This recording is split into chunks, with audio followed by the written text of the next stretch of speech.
Hi, and welcome to the podcast with your host, Rick. Mick Jones and Tony James form the backbone of band Carbon Silicon. However, they're more famous for their work with previous groups. Mick Jones spent the late 70s and early 80s in the world-famous group The Clash. Coming out of the London punk scene of the 1970s, The Clash brought energy and a new direction to the scene. The band was formed in 1976 with the late Joe Strummer, Paul Simeon, Terry Chimes and Keith Levine. Keith was later kicked out of the band for not showing up for practice.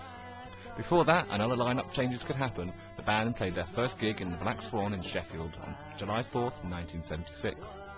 The band could not have been more at home as they were supporting the Sex Pistols. They also toured with the Sex Pistols during the band's Anarchy tour later that year. Terry, Paul and Mick had met before as the two had auditioned for Mick's previous group, London SS. After the implosion of London SS, Mick's manager called Paul, who had auditioned as a vocalist, and told him to learn an instrument so he could join the new band. During the winter of 1976, The Clash had played around 30 gigs and hardly any as headliners, but were nonetheless signed to CBS Records in January of 1977 to the tune of £100,000.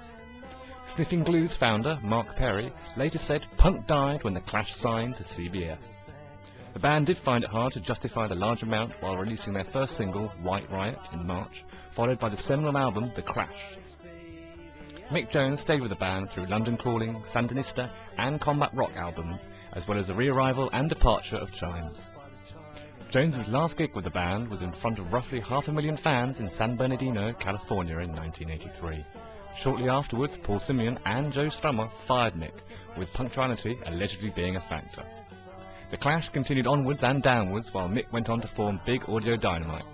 The Clash's influence on punk and alt-rock is immeasurable, but they weren't afraid to try styles such as reggae, ska, dub, funk, rap and rockabilly. The Clash were inducted into the Rock and Roll Hall of Fame in 2003, while Rolling Stone magazine listed them at number 30 in their 100 greatest artists of all time.